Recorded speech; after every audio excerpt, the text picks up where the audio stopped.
Salut la famille, c'est Akina sur le Front Médiatique et je suis heureux de vous retrouver ce soir pour un nouvel épisode de la série Penseurs hétérodoxes. Et pour ce 14e épisode, nous avons la chance d'avoir avec nous Jacques Nikonov. Bonjour Jacques. Oui, bonjour. Quel plaisir. Donc, je vais te présenter, je vais essayer assez rapidement, mais je ne vais pas pouvoir présenter tout ton parcours parce que ton parcours est vraiment atypique.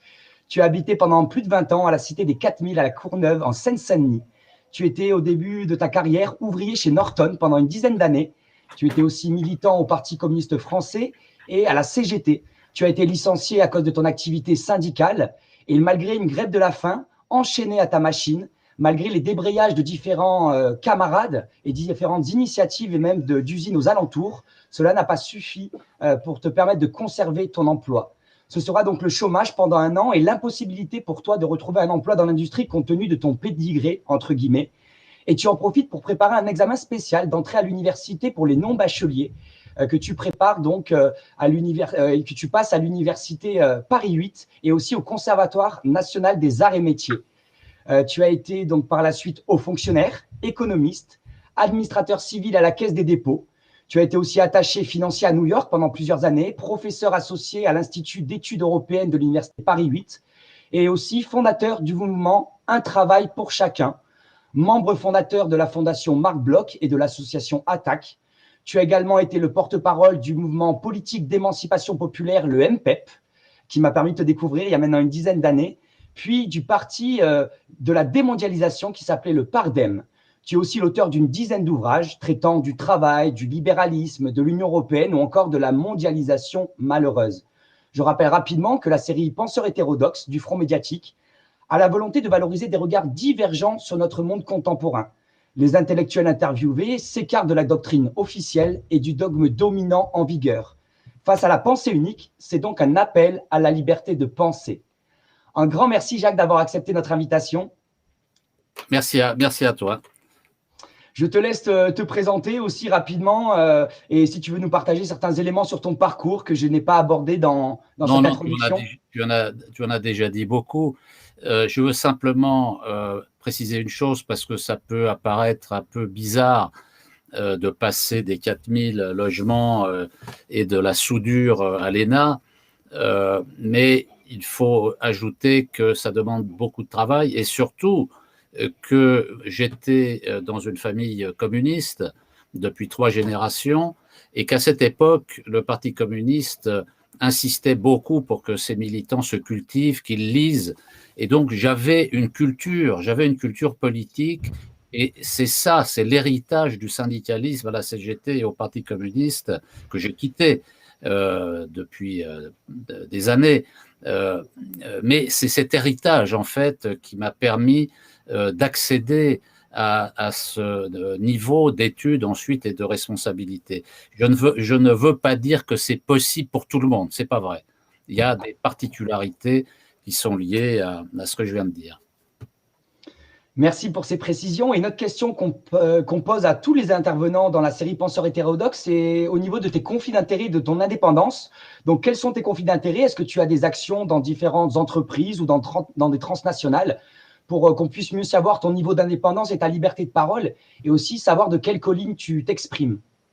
Écoute, moi j'ai écrit un livre qui s'appelle La comédie des fonds de pension à mon retour de New York et j'ai toujours dit qu'il ne fallait jamais acheter d'actions, jamais, sauf dans les petites entreprises, mais les actions cotées, jamais. Et donc, je n'ai jamais possédé d'actions, je n'en posséderai jamais, c'est une erreur grave à la fois pour des raisons macroéconomiques, mais aussi microéconomiques, parce que c'est le meilleur moyen de se ruiner.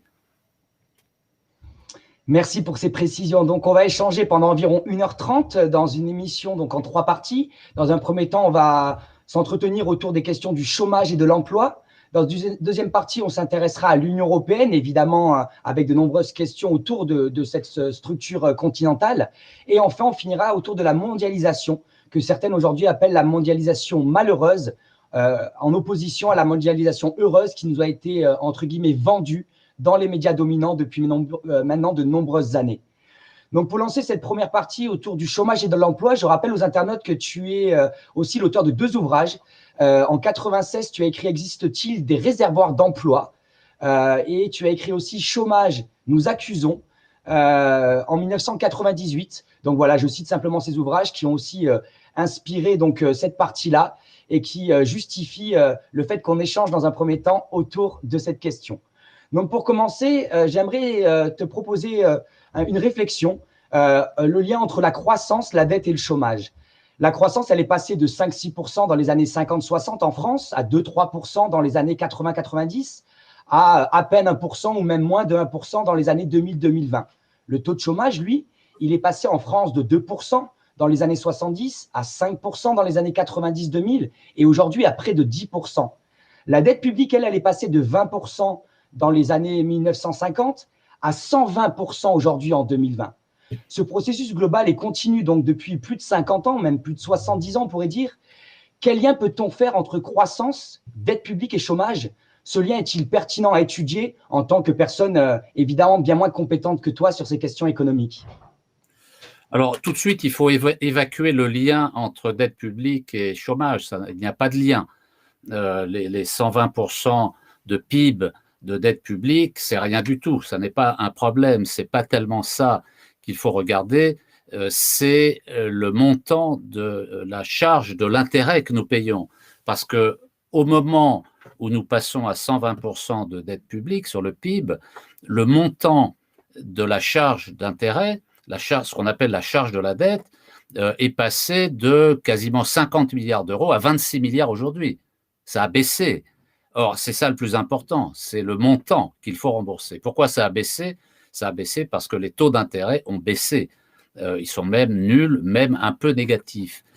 Et puis, la dette publique n'est pas vraiment un problème. Alors, on essaie de nous faire peur avec la dette publique pour justifier des politiques d'austérité, c'est classique, mais il ne faut pas se laisser impressionner. Le Japon a plus de 200% de son PIB en dette publique, mais c'est une dette qu'on dit interne, c'est-à-dire ce sont des Japonais qui prennent à d'autres Japonais.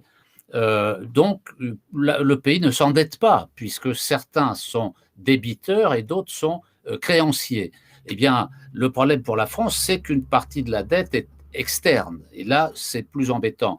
Mais ça n'est pas non plus très sérieux. Alors, il n'y a pas de lien entre les deux.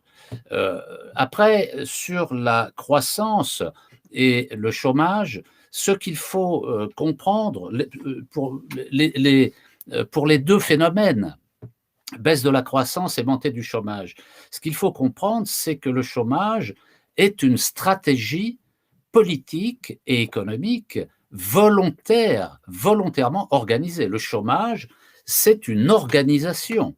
Ça a été mis en place. Alors, c'est ça qui est difficile à comprendre pour des tas de gens.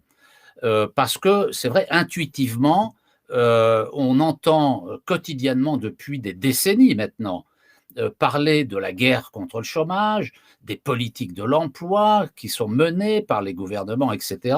Et donc, tout le monde, ou en tout cas la plupart des gens, ont l'impression que les gouvernements font ce qu'ils peuvent face à un phénomène qui serait extérieur à nous, face auquel on se confronterait un peu comme la crise sanitaire, le Covid aujourd'hui, il y aurait cette crise extérieure. Ce n'est pas du tout comme ça que les choses se sont passées et qu'elles se passent.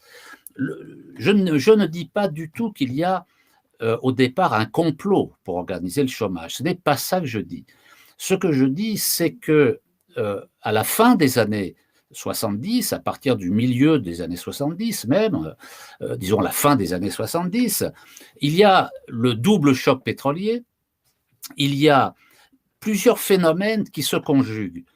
Il y a donc le phénomène des deux chocs pétroliers, le deuxième en 79. Il y a depuis la fin de la guerre un mouvement de décolonisation qui affaiblit les puissances coloniales et le camp occidental. Il y a l'existence du bloc communiste, quoi qu'on pense d'ailleurs de ces systèmes politiques, mais l'existence même de ce bloc communiste empêche les firmes multinationales à base américaine, pour l'essentiel, à conquérir des marchés. Ça les prive de marchés. Donc, c'est un problème pour eux. Et puis, il y a des luttes syndicales très fortes dans les années 50, 60, 70, avec évidemment la pointe de 1968. 1968, ce n'est pas seulement le boulevard Saint-Germain, c'est des dizaines de pays. C'est les chars dans les rues de Détroit aux États-Unis, c'est au Japon, c'est en Grande-Bretagne, c'est en Allemagne, en Italie. Partout dans les pays occidentaux, il y a des luttes syndicales avec une participation des jeunes très forte également. Et donc, ce climat général fait que sur le plan politique et économique, il y a un affaiblissement des classes dirigeantes. Sur le plan économique, le partage de la valeur ajoutée baisse en faveur du capital. C'est-à-dire que le résultat de la production annuelle se répartit en deux, finalement, pour rémunérer les facteurs de production, le travail et le capital. Et la proportion affectée soit au capital, soit au travail, dépend de la lutte des classes, appelons les choses telles qu'elles sont, c'est-à-dire de la pression qu'exerce soit le patronat sur les salariés, soit les salariés sur le patronat. Et pendant toute cette période, ce sont les salariés qui exercent une très forte pression sur le patronat, qui fait que le patronat lâche sur les salaires, sur les congés payés, sur toute une série de revendications qui améliorent le sort du monde du travail. Et donc, il y a un problème de profit qui se pose pour la classe dominante. Et puis, il y a un problème politique, parce que cette décolonisation, le climat anticapitaliste qui existe à l'époque, fait que politiquement, c'est pas bon pour les classes dominantes. Il faut reprendre le contrôle des esprits. Et ils se rendent compte, mais par l'expérience finalement, parce qu'il faut avoir en tête ce que disait Pompidou, le Premier ministre et président de la République, justement à la fin des années 60, ils étaient terrorisés par le chômage. Et Pompidou avait sorti une phrase qui explique bien l'état d'esprit de la classe politique, disons, du moment. Voilà, il disait, si nous arrivons à 1 million de chômeurs, ça explose. Et donc, il faisait des efforts pour résoudre le problème du chômage. Alors, il n'y a pas beaucoup de chômage, mais ils agissaient pour le réduire. Et puis, ils se sont rendus compte qu'on pouvait passer de 1 à 2 millions, ça passait, il n'y avait pas de révolution. On pouvait passer de 2 à 3 millions, il n'y avait pas de révolution. De 3 à 4, de 4 à 5, de 5 à 6. Aujourd'hui, il n'y a pas de révolution. Les 6 millions de chômeurs ne sont pas dans la rue. Ils ont été écrasés. On les a culpabilisés. Et là, c'est un problème majeur parce qu'ils ont réussi à s'emparer des esprits pour faire croire que si les gens étaient au chômage, c'était de leur faute. Ils n'étaient pas qualifiés, pas assez qualifiés, paresseux. Bref, des considérations personnelles, alors que le chômage est un phénomène social. Et donc, ils ont compris que c'était un moyen, finalement, de peser sur les salaires et de faire en sorte que le profit allait pouvoir se récupérer, parce que quand on met les gens au chômage, les gens ont moins de pouvoir d'achat, ils achètent moins. Donc, il y a moins de production. Et là, on retombe sur le problème, l'explication de la baisse de la croissance économique. Évidemment, il y a moins de pouvoir d'achat, donc moins de demande est adressée aux entreprises.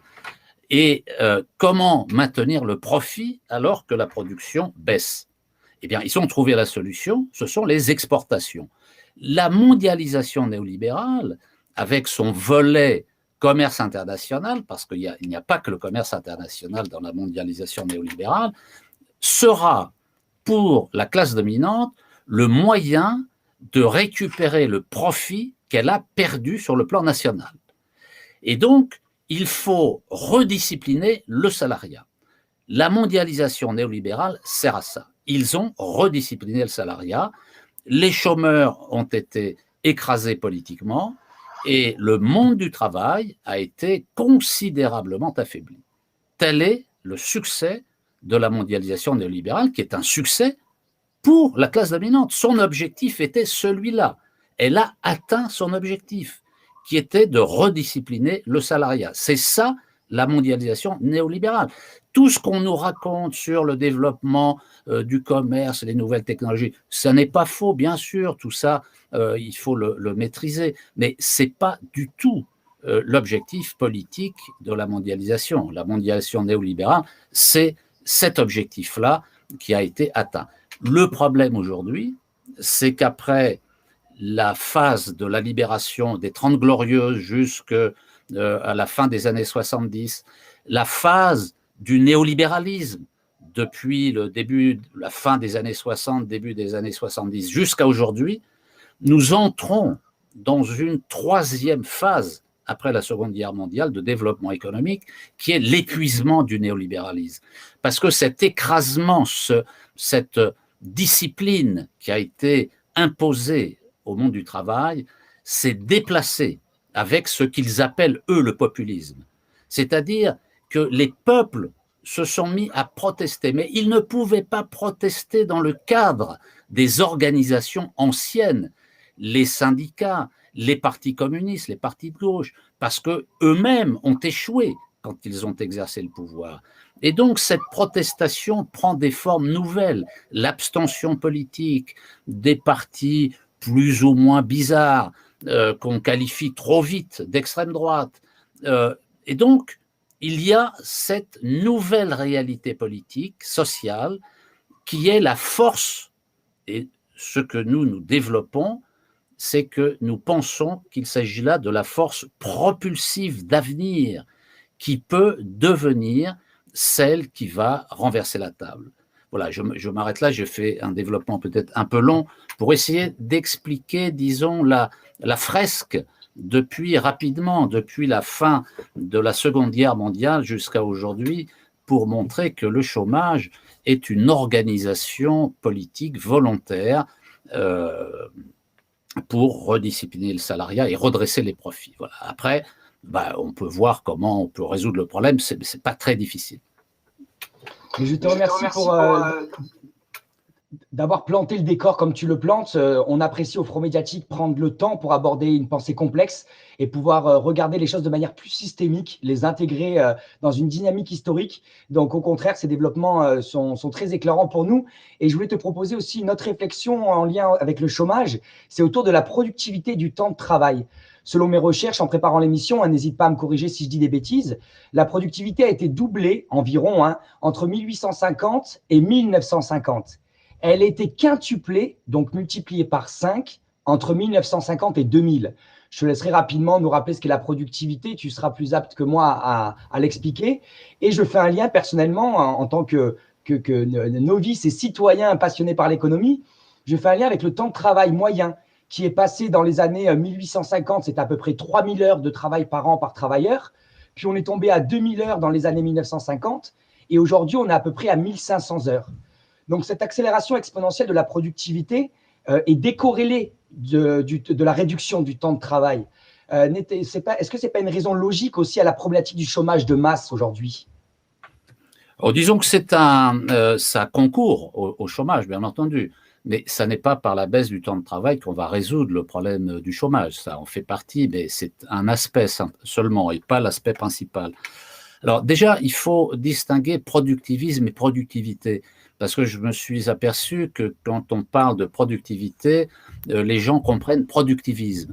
Alors, je définis les deux notions. Le productivisme, c'est produire pour produire. Voilà, on ne réfléchit pas. Il faut produire parce que quand on produit, on est sûr d'avoir des ventes, évidemment, il faut avoir la certitude d'avoir des ventes, et on ne se préoccupe pas des effets de la production sur ceux qui produisent et ceux qui achètent et la nature. Et donc, le productivisme, évidemment, est à bannir. Il faut mettre un terme au productivisme. La productivité, ça n'est pas ça. La productivité, c'est la capacité de fabriquer la même chose avec moins de capital, moins de travail et moins d'externalités négatives, c'est-à-dire les effets nuisibles de la production sur l'environnement, l'air, l'eau, la terre, par exemple. Et donc, on a intérêt à développer la productivité parce que ça économise du capital, du travail et des dégâts sur la nature. Mais la productivité s'est mise à stagner et aujourd'hui, elle a tendance à baisser. Alors pourquoi? Eh bien d'abord parce que il y a eu d'énormes progrès que tu as signalés. Et puis il y a un deuxième facteur qui est que la proportion des services est plus importante aujourd'hui que l'industrie et que dans les services, la productivité est beaucoup plus lente que l'industrie. Il y a moins d'innovation technologique, par exemple. Le coiffeur, sa productivité, elle doit être la même depuis un siècle. Le type, il ne peut pas couper 2 fois plus vite avec ses doigts et son ciseau, il ne peut pas le faire fonctionner 2 fois plus vite. Bon, alors, il y a une limite et on s'aperçoit que les inquiétudes concernant la robotisation de la société, en fait, c'est un mythe. Il n'y a pas de robotisation accélérée de la société, bien que ce soit quelque chose de très intéressant parce que ça permettrait des gains de productivité et ça permettrait de redéployer l'emploi sur des activités beaucoup plus intéressantes, à la fois pour ceux qui travaillent et pour la société, que de faire des activités répétitives qui, en plus, peuvent provoquer des dégâts environnementaux. Donc, on en est là en matière de productivité. Ce qui, en revanche, permet la productivité, tu l'as signalé, c'est la réduction du temps de travail. Et on est obligé de constater que la classe dominante ne veut pas établir de lien entre productivité et temps de travail. Parce que si on est capable de produire plus de choses dans le même temps, eh bien, on peut continuer à produire le même nombre de choses avec moins de temps. C'est donc la réduction du temps de travail qui s'impose. Et dans un premier temps, il faut revenir aux 35 heures, passer très vite aux 32 heures, avant d'aller plus loin, aux 28 heures et même aux 26 heures de travail. Là aussi, ça peut paraître complètement farfelu à des tas de gens, mais pas du tout. Quand on regarde les chiffres, quand on regarde la réalité de la production, eh bien, on s'aperçoit que l'on peut parfaitement réduire massivement le temps de travail et que l'on peut également embaucher si il faut trouver des compensations en termes de force de travail. Il y a de quoi offrir du travail à des tas de gens si c'est nécessaire. Bon, donc, on peut reparler après, c'est d'ailleurs avec le Gouv, puisque j'occupe dans ce contre-gouvernement citoyen le poste de contre-ministre du Travail et de l'Emploi, et où j'ai produit un texte qui s'appelle « Le droit opposable à l'emploi », où, chiffre à l'appui, je montre que l'on peut supprimer le chômage en 2-3 ans, c'est-à-dire financer et créer 7 millions d'emplois. Ça n'a rien d'utopique. Voilà, c'est ça le débat. Ce qui est inquiétant, c'est qu'aucun parti politique, aucun syndicat ne fait un travail sérieux sur ces questions-là. Et on a de quoi s'inquiéter. Or, c'est le boulot, normalement, des partis politiques et des syndicats de se préoccuper de ces questions-là. Ils ont été submergés par la guerre idéologique de la classe dominante pour faire avaler les problèmes, les explications sur la crise et patati et patata. Merci beaucoup. Et je voulais aussi te proposer une réflexion entre le chômage, un lien entre le chômage et les enjeux de politique monétaire dans une vidéo qui a déjà une dizaine d'années. Et Tien Chouard donnait un point de vue intéressant sur lequel donc j'aimerais que tu réagisses. Il m'a fait découvrir la courbe de Phillips qui a été théorisée en 1958. Donc la courbe de Phillips, c'est une courbe qui illustre une relation empirique négative, c'est-à-dire décroissante entre le taux de chômage et l'inflation. Cette relation s'explique par le fait, selon mes recherches, qu'au-delà d'un certain niveau de chômage, les salariés ne sont plus en position de force pour exiger une hausse de salaire. Et d'ailleurs, ça va un peu en lien avec ce que tu nous disais en introduction de notre échange. Le partage des gains de productivité s'effectue alors en faveur de l'entreprise et en faveur du capital et non pas en faveur des salariés. Donc, les salariés ont plus de pouvoir quand il y a un taux de chômage qui est faible. Que penses-tu de cette théorie Et d'ailleurs, on pourrait peut-être aussi, pour aller un peu plus loin, faire un lien avec l'immigration massive, qui est fortement valorisée par le patronat français depuis maintenant de nombreuses décennies, en tout cas au moins dans leur discours.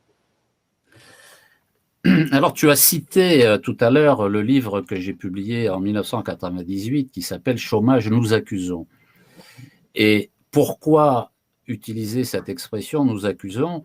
Eh bien, précisément parce que en travaillant aux États-Unis sur ces questions-là, j'ai mis au jour la suite de la courbe de Phillips qui s'appelle le NAIRU, N-A-I-R-U, Non-Accelerating Inflation Rate of Unemployment, c'est-à-dire le taux de chômage qui n'accélère pas l'inflation. Quel est le raisonnement ? Le raisonnement, tu l'as dit, il est le suivant. Pour la théorie, la pseudo-théorie néolibérale, s'il y a trop d'emplois, l'inflation va augmenter. Il va y avoir de l'inflation. Pourquoi ? Parce que l'inflation, pour les néolibéraux, c'est les salaires. Hein. Quand on parle d'inflation, il faut tout de suite traduire salaire. Si la masse des salaires augmente dans la société, il va y avoir de l'inflation. Et donc, cette inflation va réduire les profits. Il faut donc limiter les salaires et faire en sorte que les profits restent ce qu'ils sont, parce que pourquoi il y a, en situation de plein emploi, pourquoi il y a augmentation des salaires ? Évidemment, la masse augmente puisqu'il y a plus d'emplois, mais individuellement, le salaire augmente parce que la capacité de résistance du salariat est forte, le chantage au chômage ne prend pas puisqu'il n'y a pas de chômage. Et puis surtout, parce que quand un employeur veut embaucher, il ne peut pas embaucher un chômeur. Il est obligé d'embaucher quelqu'un qui a déjà un emploi. Et pour convaincre la personne qui a un emploi de quitter son emploi pour un autre, il faut qu'elle y trouve son intérêt, c'est-à-dire un meilleur salaire, un meilleur développement de carrière, un travail plus intéressant, etc. Donc, le plein emploi favorise le rapport de force en faveur des travailleurs et favorise un meilleur partage de la valeur ajoutée. Ils se sont rendus compte de ça, ils ont fait des pseudo-calculs avec le NAIRU qui fixe un taux, et en France à l'époque c'était 9%, ça reste aux alentours de 9%. Regardez d'ailleurs, faut inviter les internautes à taper sur leur moteur de recherche NAIRU. Et ils verront que les rapports des banques centrales, aujourd'hui encore, essaient de définir un taux de NAIRU, c'est-à-dire quel est le taux de chômage naturel, on appelle ça le chômage naturel pour simplifier, naturel entre guillemets évidemment, c'est-à-dire le niveau de chômage qui va éviter l'inflation. Donc c'est 9% pour la France. Et à partir de là, les gouvernements s'interdisent que le chômage passe sous la barre des 9%, alors qu'ils disent le contraire. Et j'ai d'ailleurs une preuve écrite de cela. Dans ce livre de 1998 que vous avez mentionné, je relate une expérimentation que nous avons faite dans des territoires que nous avons appelés territoires sans chômage, qui continue d'ailleurs aujourd'hui sous une forme différente. Et à l'époque, c'était Jacques Barrot, le ministre du Travail et de l'Emploi de Jacques Chirac.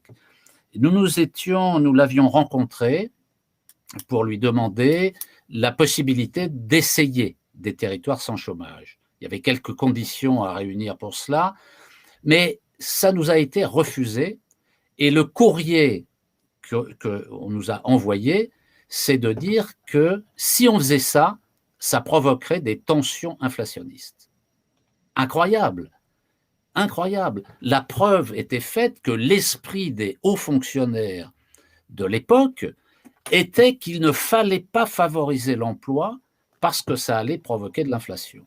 Donc voilà, c'est un peu compliqué certainement tout ça, mais l'essentiel c'est de comprendre que le chômage est une invention de la classe dominante pour favoriser ses profits et écraser le monde du travail.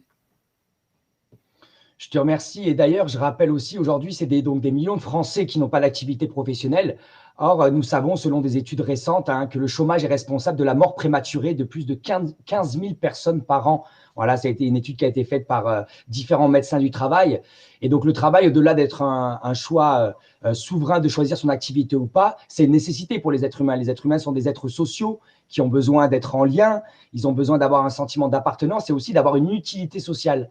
Et donc, pour ces millions de chômeurs, ces millions de Français exclus du marché de l'emploi, qui ne trouvent pas leur place dans la société, dans leur époque, donc qui ne peuvent pas vivre dignement, face à tous ces constats, donc est-ce que tu peux nous développer un peu cette proposition que tu as développée donc, dans le Gouv? Et d'ailleurs, je te laisse aussi rappeler rapidement ce qu'est le Gouv pour les internautes qui ne connaissent pas, avec ce premier document que tu as sorti récemment, le droit opposable à l'emploi. Est-ce que tu peux nous développer un peu ces idées que tu proposes pour pouvoir essayer de répondre à ces souffrances humaines? Parce que derrière des chiffres, aujourd'hui, c'est la politique du chiffre. On oublie malheureusement que c'est des êtres humains, c'est des familles, c'est des hommes et des femmes, au-delà d'être des statistiques.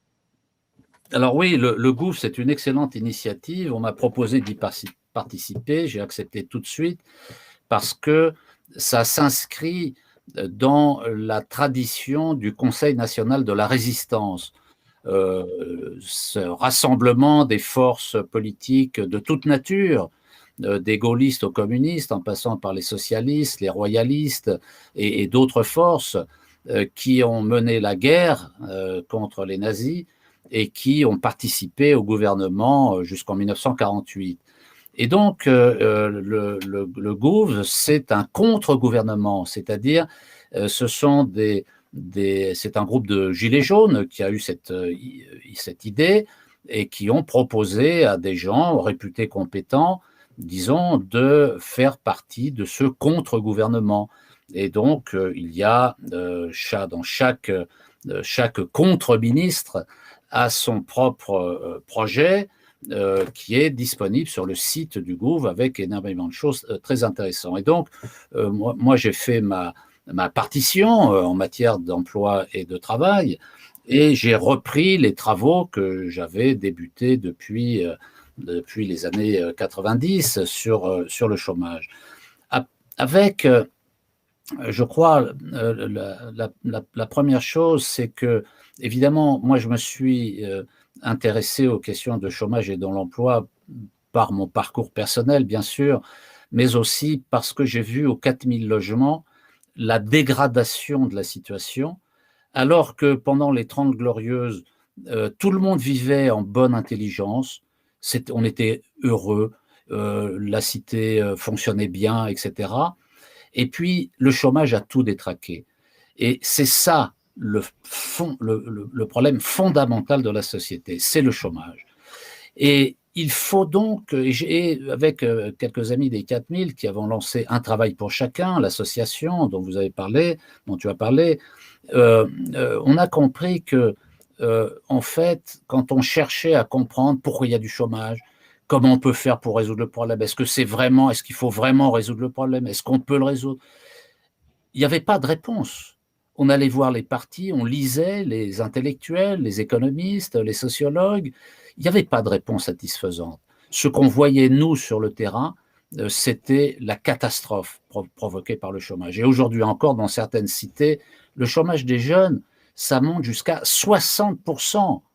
Mais comment une société peut durer quand 60% des jeunes dans certains coins sont au chômage? Et sur le plan national, on est à près de 20%. C'est absolument inacceptable.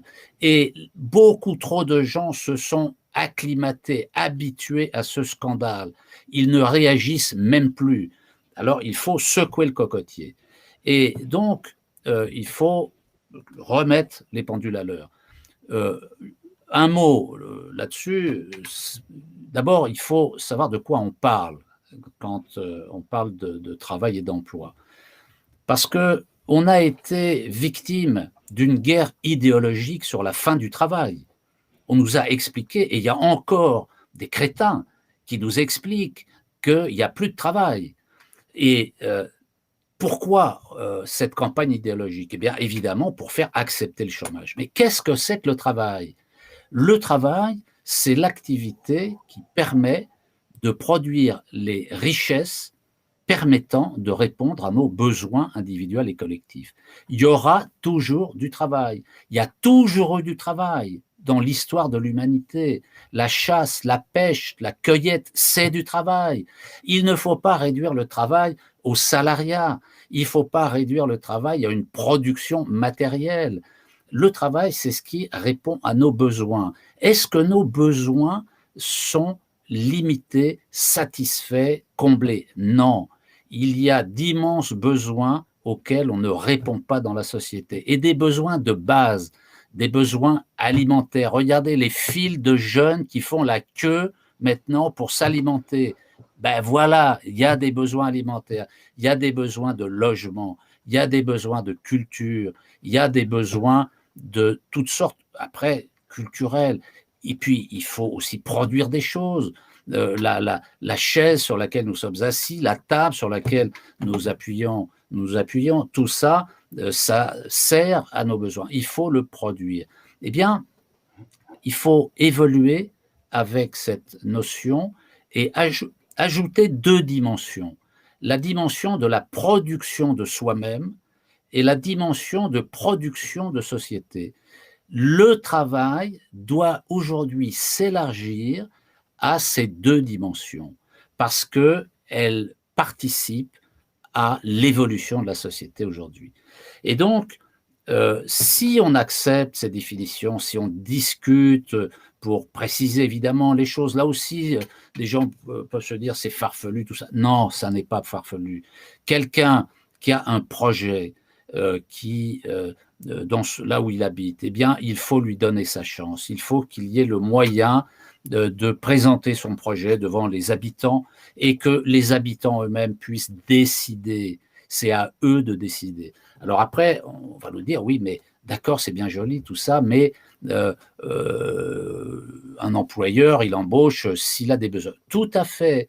Il faut distinguer ce qui est le travail dans le secteur marchand et le travail dans le secteur non marchand. Voilà, encore une définition, si on veut y comprendre quelque chose. Hein.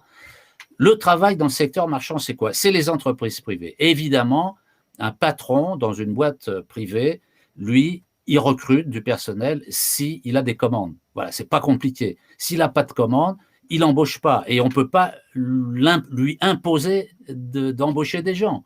Ça n'aurait ni queue ni tête. Alors, comment fait-on pour que dans le secteur privé, il y ait plus d'emplois? Il faut des politiques que l'on appelle macroéconomiques. Il faut mobiliser la politique monétaire, mais on nous l'a interdit avec les traités européens. Il faut limiter les importations, c'est-à-dire il faut du protectionnisme, n'ayons pas peur des mots, c'est interdit par les traités européens. Il faut développer des aides aux entreprises sous des formes différentes, pas comme aujourd'hui, avec la baisse du coût du travail, mais des aides à l'investissement, à la recherche, etc. C'est interdit par les traités européens. Donc là, sur le plan du secteur marchand, de deux choses l'une. Si on veut résoudre le problème du chômage, il faut sortir de l'Union européenne. Ne tournons pas autour du pot. Ceux qui pleurnichent sur le chômage et qui sont des européistes en même temps, ils ont une petite contradiction à résoudre. Et puis, le deuxième secteur, c'est le secteur non marchand. Là, c'est quoi? C'est les emplois dans le secteur associatif, 800 000 emplois quand même. C'est les fonctionnaires territoriaux, les fonctionnaires hospitaliers. Et on voit combien il manque de dizaines de milliers de personnes dans les hôpitaux publics, dans les EHPAD. Et puis, les fonctionnaires d'État, c'est toute une série de services publics. Eh bien, là, qui paye, qui décide, ce n'est pas le marché, c'est la décision politique, c'est-à-dire les finances publiques. Eh bien, il faut qu'il y ait là de l'argent pour payer ces activités. On a besoin d'infirmiers, infirmières, de médecins, de brancardiers, d'aides-soignants, d'agents des EHPAD, d'enseignants, de pions dans les établissements scolaires, de médecins scolaires, d'assistantes sociales dans les établissements scolaires, de gardiens de square, enfin bref, c'est immense. Et trouver 7 millions d'emplois, ça ne pose pas de problème si on décentralise la discussion à l'échelle des territoires. Les gens, il y a des besoins partout, et si on répond à ces besoins, ben, on vivra beaucoup mieux. Alors, combien ça coûte? Ça coûte, là j'ai ma petite fiche, ça coûte 7 millions d'emplois, ça coûte 288 milliards d'euros. C'est pas grand-chose. L'État a mis 600 milliards là, dans l'affaire de la lutte contre le Covid. S'il avait voulu résoudre le problème du chômage, qui aurait été un moyen de combattre efficacement la crise sanitaire, eh bien, il aurait mis la moitié dans les salaires. Voilà, il faut financer les salaires. C'est comme ça qu'on résout les problèmes. C'est magnifique d'entendre ça. C'est dommage qu'on n'entende pas ça plus souvent à la télévision pour rassurer et donner de l'espoir aux Français et aux Françaises qui souffrent de cette situation-là. Et sans rentrer dans le débat, je rappelle aussi aux internautes qu'aujourd'hui, le PIB donc, ne comptabilise uniquement l'activité marchande, commerciale. Alors, et donc, enfin, 20%, il y a 20% de non-marchands quand même. Voilà, 20%, mais j'avais lu des économistes expliquer qu'il y avait 2,5 PIB français qui étaient non marchands, qui étaient donc pas comptabilisés dans le PIB, parce que si vous allez aider votre ami étudiant à déménager qui ne prend pas une entreprise de déménagement, ou si votre tante ou votre femme garde un enfant et ne prend pas une nounou, ou tond la pelouse elle-même plutôt que faire venir un jardinier ou une entreprise espace vert, tout cela est non marchand. Pourtant, c'est bien une activité. Et d'ailleurs, tu l'as bien dit, il ne faut pas réduire le travail au salariat. Et c'est la dernière question que je voulais te poser dans cette première partie. C'était une question pour savoir quel est ton regard sur le salaire à vie, qui constitue donc une mode d'organisation socio-économique, principalement théorisée par Bernard Friot et avec l'association aussi Réseau Salariat. Et donc, pour les internautes qui ne connaissent pas le salaire à vie, c'est très différent du revenu universel. Pour ceux qui font l'amalgame, je vous encourage à faire vos propres recherches. Donc, le salaire à vie, il consiste en fait à verser un premier niveau de salaire de manière inconditionnelle à tous les citoyens en âge de la majorité civile jusqu'à leur mort, en se basant simplement sur la socialisation de la richesse produite par le biais de la cotisation sociale, comme par exemple la sécurité sociale ou les caisses de retraite. Et donc, selon cette conception de la valeur économique, chaque individu a droit à un salaire à vie lié à une qualification personnelle irrévocable. L'un des objectifs de cette théorie est de changer la définition commune du travail, notamment en le distinguant de la notion de l'emploi et du salariat. Donc, j'aimerais que tu me dises un peu ce que tu penses de cette proposition politique forte et qui est clairement un choix de société, une direction qui remet profondément en question notre époque, donc qui fonctionne dans cette philosophie ultralibérale avec ce capitalisme décomplexé et même sauvage. Oui, ben je trouve que ce sont d'excellentes idées qui méritent d'être discutées et d'être prise en compte par les différents mouvements qui agissent en la matière. Donc, moi, je suis tout à fait favorable à ces propositions qu'il faut après, évidemment, aménager et qu'il faut également présenter de manière intelligible aux chômeurs, parce que il faut savoir que la situation des chômeurs est extrêmement variée et que la capacité d'initiative n'existe plus pour un certain nombre d'entre eux qui ont été très abîmés. Donc, rien ne remplace l'insertion dans un collectif de travail. Et ça ne peut pas être une action individuelle. C'est très bien d'avoir un salaire à vie, je suis pour, mais il faut un emploi à vie. Voilà, il faut relier le travail et l'emploi. Et l'emploi n'est pas une activité seulement individuelle. Il y a des gens qui peuvent et qui veulent avoir des activités individuelles, bien entendu. Mais la masse des gens et les besoins de la société nécessitent une action collective. Le travail, c'est une question sociale, ce n'est pas simplement une question individuelle. Merci beaucoup, Jacques. On va ouvrir donc maintenant la deuxième partie de notre échange autour de l'Union européenne. Et je rappelle à nouveau aux internautes que tu as écrit tout d'abord en 2005, Constitution européenne, ils se sont dit oui. Voilà, c'est un ouvrage collectif qui est aux éditions 1001 nuits. Vous pourrez retrouver évidemment tout sous la vidéo, mais je rappelle aussi donc en 2005, tu as écrit cette Constitution qui piège l'Europe, encore un ouvrage collectif. Et enfin, sortons de l'euro. restituer au peuple la souveraineté monétaire, sorti en 2011. Et donc, on va aborder cette deuxième partie avec des questions donc, autour de l'Union européenne, de la construction de l'Union européenne, mais aussi de l'euro. Donc, tout d'abord, pour planter un peu le décor, revenons sur la construction de l'Union européenne. Donc, nous, on a tous appris à l'école. Hein. Donc, c'est une proposition qui a été mise en place à l'époque donc avec Jean Monnet, Robert Schuman, avec la France et l'Allemagne, pour mettre en commun des ressources de charbon et d'acier. Donc, à l'époque, c'était la Communauté européenne du charbon et de l'acier, la CECA. Hein, on a tous appris ça à l'école.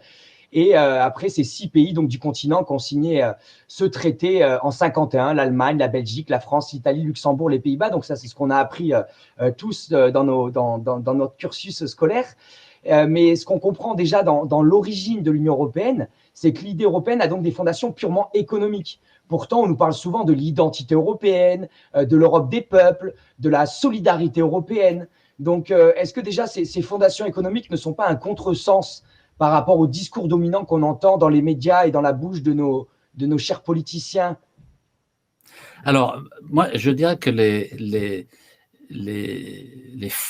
fondations de l'Union européenne sont à la fois économiques et politiques. On ne peut pas dissocier les deux. Comment est venue, disons, sur la période contemporaine, l'idée de construire un système à l'échelle de l'Union européenne? L'idée est venue des États-Unis en 1938. C'était la période de la montée du nazisme, du militarisme japonais et du fascisme italien, et du Front populaire en France et du New Deal américain en 1933. Certains milieux conservateurs américains ont considéré que ces menaces conjuguées, pour eux c'était la même chose, hein, le Front populaire en France, le New Deal d'un côté et la montée d'Hitler d'un autre, c'était pareil, c'était des systèmes totalitaires qui mettaient en cause la liberté d'entreprendre, pour simplifier. Et donc, il fallait que les forces conservatrices s'opposent à ces mouvements, et donc ils ont commencé à vouloir rassembler les forces mondiales dans les différents pays qui pouvaient régénérer le libéralisme, parce que le libéralisme classique était en échec dans les pays disons, d'extrême droite, pour simplifier, et dans les pays comme les États-Unis, même avec le New Deal de Roosevelt, et en France avec le Front populaire. Donc, il fallait régénérer l'idéologie libérale, et pour ça, il commençait à préparer un colloque international. Mais la guerre est intervenue, le colloque n'a pas eu lieu, et il s'est déporté ensuite. Il s'est organisé d'abord avec le plan Marshall. Ces intellectuels américains ont convaincu la classe politique américaine, les dirigeants politiques américains, de créer l'Union européenne. C'est ça qu'il faut comprendre, c'est-à-dire que le système de l'Union européenne n'est pas européen, il est américain. Ce sont les classes dominantes américaines qui ont impulsé la création d'un système européen. Pourquoi et comment? Pourquoi? Parce qu'au lendemain de la Seconde Guerre mondiale, les Américains et les classes dominantes de la trilatérale, enfin de ce qu'allait devenir ensuite la trilatérale, sont paniqués par les progrès de l'armée rouge et de l'Union soviétique. L'armée rouge est arrivée la première à Berlin, elle a étendu sa zone d'influence sur toute une partie de l'Est européen, et elle va avoir la bombe atomique, et donc c'est une menace très sérieuse pour les Américains. Ils ont besoin d'avoir un bloc européen capable de résister aux chars soviétiques. C'est le rôle de l'Allemagne principalement. Et les Américains ont ciblé l'Allemagne parce que pour les Américains, dans leur plan stratégique, c'est en Allemagne que la bataille de chars aura lieu entre les chars soviétiques et les chars américains. Mais l'Amérique ne peut pas faire face toute seule. Elle a besoin d'alliés en Europe qui vont faire face aux soviétiques. Le système de l'Union européenne est d'abord une opération anti-soviétique pour empêcher la confrontation, disons, l'avancée des soviétiques en Europe. Et donc, ils ont besoin de pays européens pour fabriquer des armements parce que les États-Unis considèrent qu'ils ne peuvent pas suffire à faire front, à faire face aux soviétiques, plus les pays de l'Est qui se sont ralliés, notamment dans le pacte de Varsovie, mais le pacte de Varsovie est venu après l'OTAN. Donc ça, c'est la première raison. Et le plan Marshall va servir cet objectif. Le plan Marshall, je le rappelle, c'est un plan… Alors, on nous explique en France que le plan Marshall, ce sont les gentils Américains qui sont venus donner de l'argent aux Français. Non, non, non, non, non, non. C'est pas ça du tout, le plan Marshall. Le plan Marshall, ce sont des prêts accordés aux pays européens, conditionnés. Conditionnés à quoi? Conditionnés d'abord que les pays européens s'unissent. Les Américains ne veulent pas donner individuellement à un tel ou un tel. Ils veulent créer un groupe de pays où il y aura discussion pour partager et prendre les investissements, les prêts, les crédits. Mais après, il faut que ces crédits, la deuxième condition, c'est que ça sert à acheter des marchandises américaines. On te prête de l'argent, mais avec l'argent que je t'ai prêté, tu m'achètes des marchandises. Pourquoi? Parce que les États-Unis ont transformé leur industrie en industrie de guerre pendant la guerre, et heureusement, et ils avaient raison. Mais maintenant, il faut reconvertir l'industrie de guerre en industrie civile. Et donc, les productions doivent trouver des marchés, et c'est le marché européen, ce qui va nuire d'ailleurs au développement industriel européen. Alors, ça, c'est la première raison. Ensuite, vous avez quelqu'un comme von Hayek, Friedrich von Hayek, qui est un des papes du néolibéralisme. L'école de Chicago.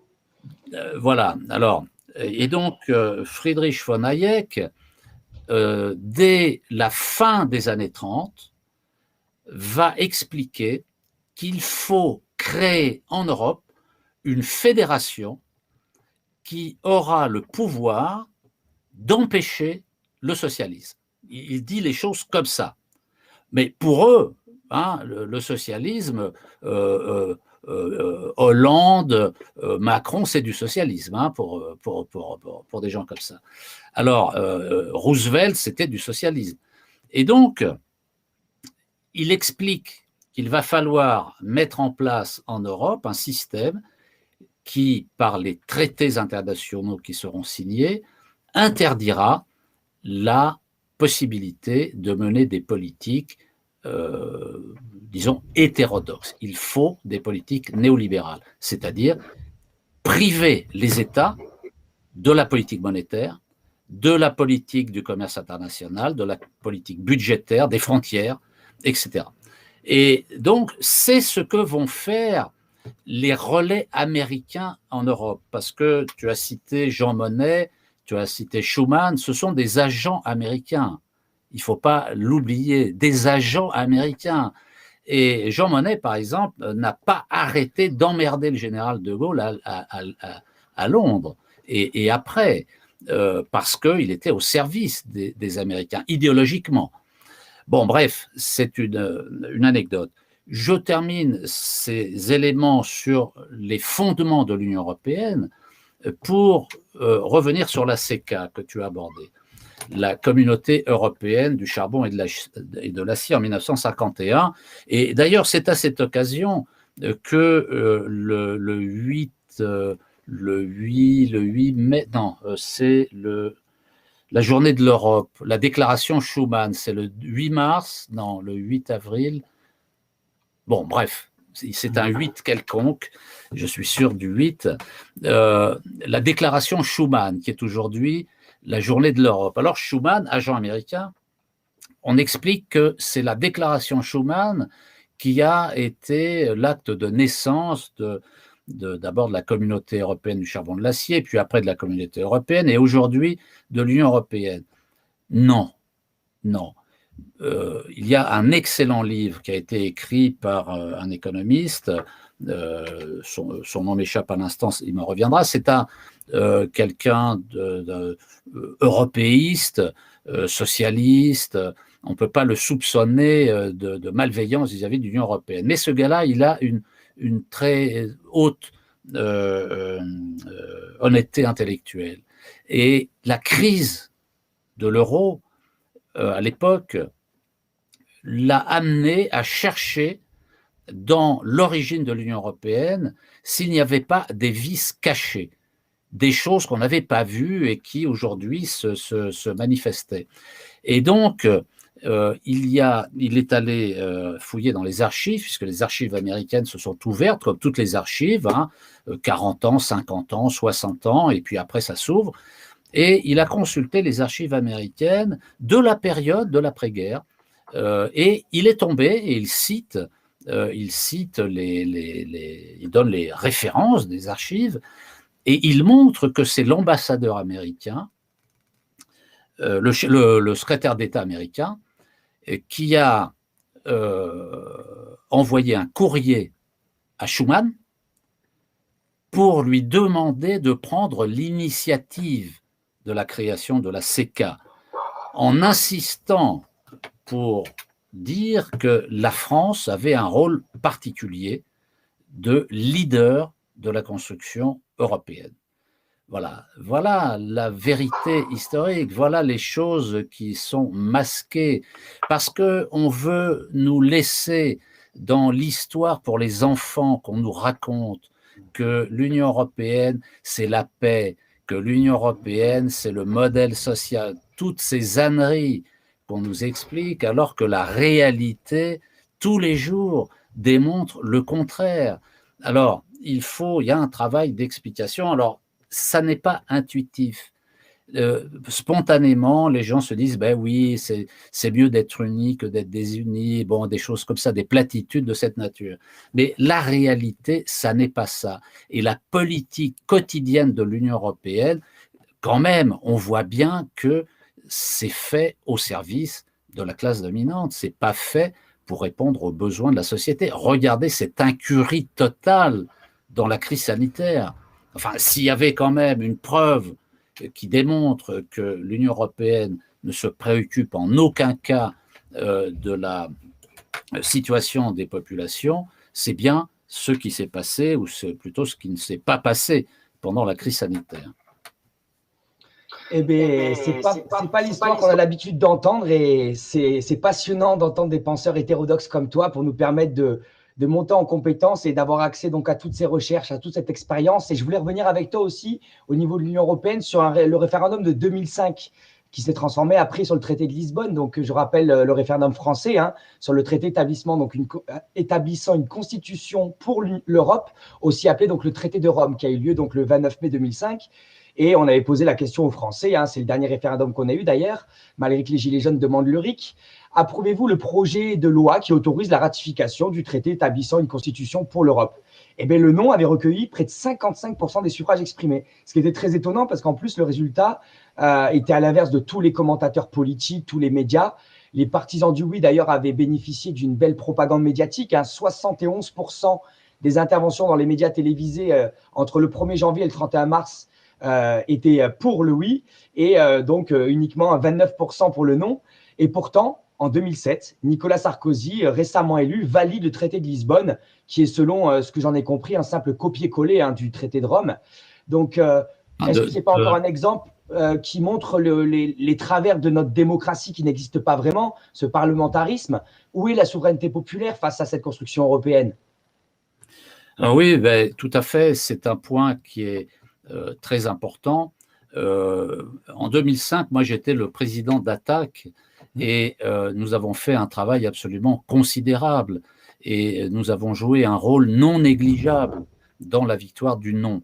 Et en fait, on a vu l'attitude de la classe dominante et de l'oligarchie politique, parce que ce que tu cites, en 2008, la victoire du non, c'était pour la classe dominante un tremblement de terre, un tsunami. Et ils se sont demandé comment redresser la barre. Et ils ont trouvé, c'est Sarkozy qui a trouvé le moyen en disant oui, oui, mais bon, tout ça c'était confus, on ne peut pas dire que les gens ont refusé, il y a eu des raisons différentes, et donc on ne peut pas interpréter le non comme quelque chose de très sérieux. C'était trop compliqué, les gens ont voté un peu n'importe quoi, n'importe comment. Donc, on va proposer un nouveau traité, le traité de Lisbonne, qui est le résumé, comme tu l'as dit, du traité constitutionnel européen qui avait été rejeté par les électeurs. Et le Congrès, en effet, c'est-à-dire la réunion de l'Assemblée nationale et du Sénat en février 2008, va ratifier le traité de Lisbonne. Ça veut dire quoi? Ça veut dire que la majorité des parlementaires se sont couchés. Ils ont commis un coup d'État parlementaire. Parce que normalement, c'est le peuple qui doit avoir le dernier mot. Après un référendum, il n'y a plus rien. Personne ne peut revenir sur un référendum. Or, ils se sont permis de désavouer le peuple. C'est quand même extrêmement grave. Beaucoup de députés socialistes, des Verts, la droite massivement, eh bien, ils ont voté, ils ont commis ce coup d'État parlementaire. Il ne faut pas s'étonner ensuite qu'une partie des citoyens ne veulent plus voter.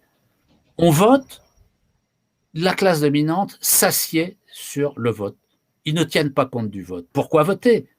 Et donc, il y a dans les explications de l'abstention, certains nous expliquent, oui, alors les abstentionnistes, ce sont des paresseux, ce sont des gens qui comprennent rien, des abrutis, ils vont à la pêche, ils s'en foutent, etc. Mais pas du tout. Les premiers, ceux qui ont provoqué l'abstention, d'ailleurs, je pense que beaucoup d'abstentionnistes sont les plus lucides politiquement, parce qu'ils ont compris que ça ne servait à rien de voter pour les uns ou pour les autres. Ils font la même politique.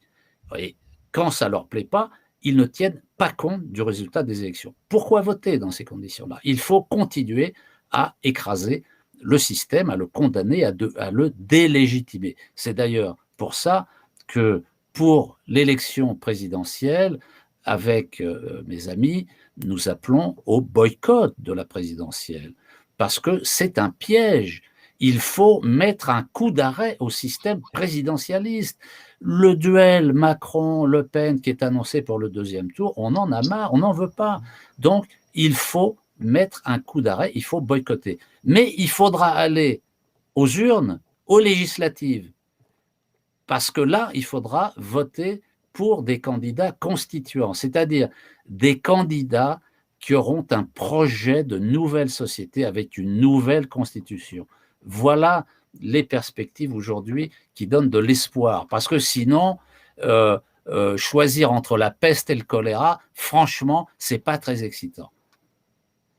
Merci. Est-ce que tu peux te mettre un tout petit peu à gauche, s'il te plaît, Jacques, pour être bien centré sur l'écran? C'est un petit détail, un tout petit peu. Voilà, tu es un peu trop super. Merci beaucoup, Jacques. Je voulais poser une question aussi donc autour du dumping social et fiscal en Europe.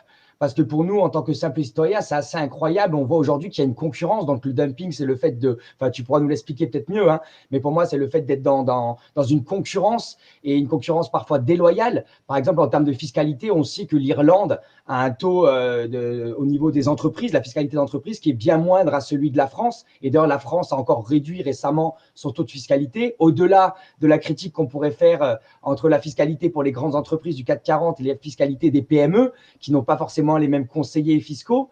On pourrait aussi parler du dumping au niveau des salaires, où aujourd'hui, certains pays d'Europe de l'Est, la Roumanie ou d'autres ont des SMIC qui sont autour de 300, 400, 500 euros, alors qu'on en plutôt sur un SMIC autour de 1100, 1200 euros.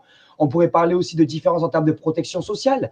Les Français font partie des peuples dans le monde qui ont conquis, c'est à travers des luttes, ont conquis plus de dignité pour les travailleurs et les travailleuses, ou encore, hein, la liste est longue, on pourrait parler des normes environnementales qui ne sont pas forcément les mêmes dans toute l'Union européenne. Et donc, on nous explique dans les médias et dans les discours politiques que l'Union européenne nous rend plus forte, qu'elle permet de protéger les peuples, que c'est une Europe qui permet d'être plus solidaire entre les peuples, et qu'on voit cet état de fait en termes de dumping social, fiscal et ces décalages en termes de salaire, de normes environnementales et de protection, on n'y comprend plus rien en tant que citoyen. C'est le double discours de la classe dominante qui présente l'Union européenne sous les meilleurs atours, qui nous promet pour demain des choses positives, mais qui fait ça pour masquer une réalité qui démontre l'inverse. Et la question principale, c'est en effet le système de concurrence généralisée, c'est-à-dire que l'un des principes fondateurs qui surplombe toutes les politiques de l'Union européenne, qui est le principe de concurrence libre et non faussée, est un faux principe, parce que sous son effet, sous l'effet de ce principe, en réalité, la France est le pays qui est un des pays, le seul pays en fait qui profite, enfin il y a un petit peu les Pays-Bas, un petit peu l'Autriche, mais surtout l'Allemagne. Les autres pays pâtissent de l'Union européenne et de l'euro. Pourquoi?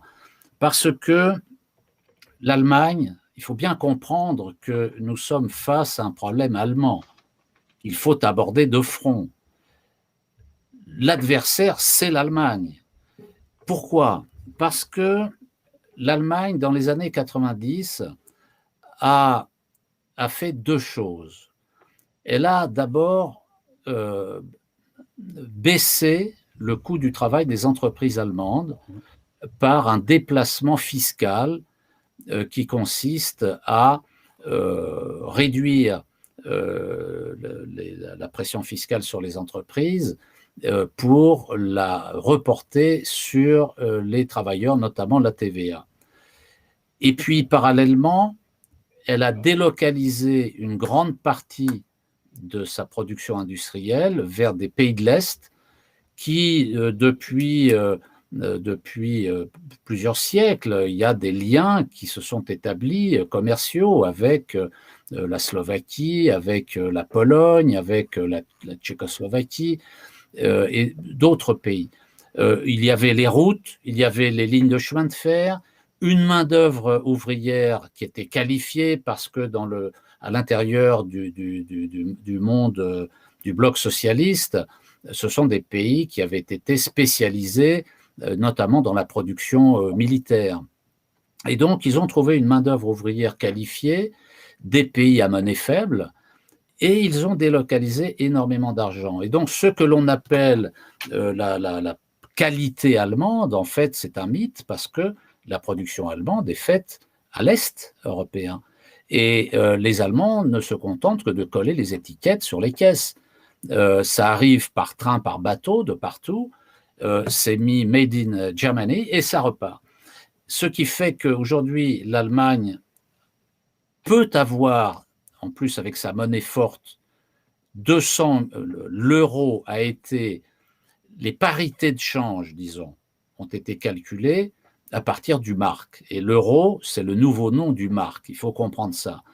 Et donc, l'Allemagne bénéficie d'un très bon taux de change, elle bénéficie donc l'Allemagne exporte des importations, hein, c'est ça qu'il faut comprendre. Et ensuite, c'est la baisse relative de la masse du coût du travail. Et donc, l'Allemagne fait 200 milliards d'euros.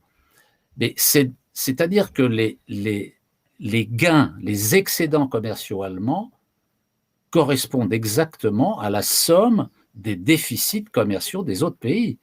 Parce que l'Allemagne n'exporte pas dans la Lune. Elle exporte dans tous les pays du monde, mais surtout à 70% en Europe, dans l'Union européenne.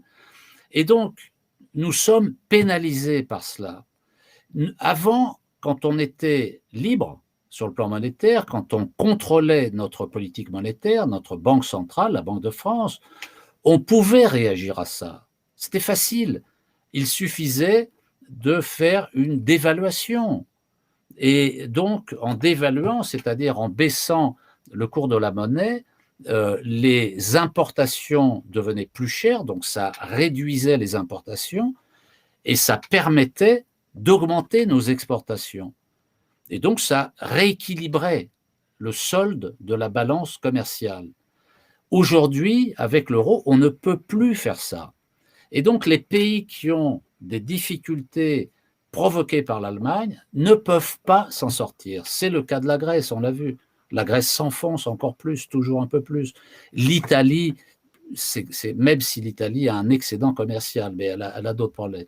Et nous, on ne peut plus donc réagir à cela. C'est pour ça que la sortie de l'euro est absolument fondamentale si nous voulons reconstruire une industrie, redevenir libre sur le plan industriel. On a vu combien le manque de respirateurs, le manque de recherche pour les médicaments, toutes ces questions-là qui ont été sous-estimées parce que les entreprises ont décentralisé, ont une importance vitale. Il faut que tout le monde prenne conscience de cela et comprenne que la cause, c'est l'Union européenne, en plus de la déformation intellectuelle des dirigeants d'entreprise, qui sont formatés, mondialisation, etc. Et d'ailleurs, tu me proposes un lien direct avec un exemple beaucoup plus concret sur l'influence de l'Union européenne dans les politiques publiques en lien avec l'actualité. La France, depuis 30 ans, elle a détruit son système de santé publique en appliquant en particulier des ordonnances de l'Union européenne qui exigent chaque année la réduction des dépenses de santé, la privatisation du système de santé publique au profit progressivement de cliniques privées, etc. Je rappelle qu'on est passé par exemple de 500 milli à 400 milli en France en 20 ans. On apprenait aussi dans l'Humanité l'année dernière que la Commission européenne avait demandé à la France à 63 reprises de réduire ses dépenses de santé. En tant que citoyen, on a donc la légitimité de se demander si les dirigeants français n'ont pas affaibli ce système de santé jusqu'à qu'il puisse plus répondre à sa mission première, en l'occurrence dans une pandémie comme on vit avec le coronavirus. Donc, pourtant, on nous dit encore une fois que l'Union européenne est une force pour affronter cette épidémie dans les médias. On nous dit qu'on négocie les vaccins à l'échelle de l'Union européenne alors qu'on achète 1,5 milliard de doses pour 500 millions d'habitants et que les contrats sont secrets, qu'on n'a pas accès à l'échelle populaire, à la transparence de ces contrats-là, aux négociations, jusqu'à même une déresponsabilisation des effets secondaires des vaccins qui seront à la charge des États. Donc là, concrètement, est-ce qu'on peut le dire, la destruction du système de santé n'est pas qu'un symptôme de cette politique globale et de cette philosophie ultra-libérale de l'Union européenne? Oui, c'est un symbole. Ce n'est pas un symptôme, c'est un symbole. C'est un symbole. Et c'est l'occasion pour des tas de gens de prendre conscience de la réalité du système que nous avons en face de nous. La question principale pour faire face, c'est de reprendre en main les outils de la souveraineté nationale et la souveraineté populaire. C'est pour cela qu'il faut qu'un vaste mouvement de réforme, de révision profonde de la Constitution, une nouvelle Constitution, s'engage avec pour objectif central la reconquête démocratique, redonner au peuple, remettre le peuple au sommet de l'architecture politique, juridique et symbolique du pays. C'est ça l'action principale qu'il faut mener, que nous appelons dynamique populaire constituante, et qui passe par une étape, je le disais tout à l'heure, une étape très importante, ça ne va pas s'arrêter là, mais en 2022, cette étape, elle va passer par la présidentielle. Le boycott de la présidentielle sera un moyen fantastique de porter des coups très sévères au symbole du système qu'est l'institution présidentielle. Imaginez une chose, imaginez que le total des abstentions des blancs et des nuls soit supérieur au nombre de voix obtenues par le président qui sera élu de toute façon au deuxième tour. Qu'est-ce que ça voudrait dire, cette situation? Ça voudrait dire qu'un rapport de force politique inédit sera créé au lendemain de l'élection présidentielle parce qu'il sera élu légalement, mais il ne sera pas légitime. Ceux qui seront légitimes, c'est nous qui aurons appelé au boycott. Et à partir de là, la légitimité que nous aurons nous autorisera à prendre des initiatives que nous n'imaginons même pas aujourd'hui. Et il est possible que la dynamique qui suit l'élection présidentielle, depuis l'inversion du calendrier électoral, qui va toujours en faveur des candidats qui soutiennent le président, en fait nommés par le président, que nous cassions cette dynamique et que la dynamique aille pour les candidats constituants que nous allons présenter, c'est-à-dire des candidats qui portent un projet de nouvelle constitution, replaçant le peuple aux commandes, avec le référendum d'initiative citoyenne, évidemment, avec ce que nous proposons en plus, un référendum annuel à questions multiples qui oblige chaque année le gouvernement, l'État, à mettre au référendum la loi de finances, la loi de financement de la sécurité sociale, les lois de programmation, les traités internationaux de dimension stratégique. C'est au peuple de décider tout cela. Ce n'est pas aux élites dans leur petit coin. Alors, c'est ça, là, le projet qui peut bousculer la classe dominante. Eh bien, c'est vraiment enthousiasmant. Merci pour ces projets aussi, ces initiatives. C'est très important face à tous ces constats, face à toutes ces connaissances que tu nous partages sur l'histoire, sur l'Europe, sur tous les enjeux du chômage, etc. On voit cette nécessité de reprendre cette souveraineté. Et je me permettrai, pour finir cette partie sur l'Europe, de te relancer rapidement quand même sur l'euro. Parce que tu as quand même donc écrit cet ouvrage Restituer au peuple la souveraineté monétaire. Tu viens nous parler de souveraineté nationale et populaire. Et donc nous, encore une fois, donc dans les discours dominants, on explique que l'euro, c'est un grand avantage. Ça permet un plus grand choix pour les consommateurs, ça permet des prix plus stables. Dans le discours officiel, on nous dit que ça permet une plus grande sécurité pour les entreprises, davantage de débouchés, une stabilité économique, une croissance plus forte. Voilà, les éléments sont nombreux. Et pourtant, on entend aussi, par exemple, ça me rappelle une intervention de François Asselineau dans une conférence de 2013 qui disait que l'histoire monétaire mondiale a montré depuis l'Antiquité que toutes les monnaies plurinationales finissent toujours par exploser. Donc, est-ce que tu peux revenir sur certains éléments qui te paraissent importants autour de l'euro? Parce que l'euro est encore une forme de vitrine pour l'Europe en nous expliquant que ça aide les peuples d'Europe. Il est en effet assez probable que l'euro explosera à un moment ou à un autre, parce que les contradictions sont telles qu'ils ne pourront pas continuer à sauver l'euro comme ça, comme ils le font déjà depuis quelques années. Pourquoi? Parce que l'idée, disons au départ, l'idée d'une monnaie unique n'est pas forcément une mauvaise idée. Quel est l'intérêt d'une monnaie unique? C'est de permettre aux entreprises d'éliminer le risque de change.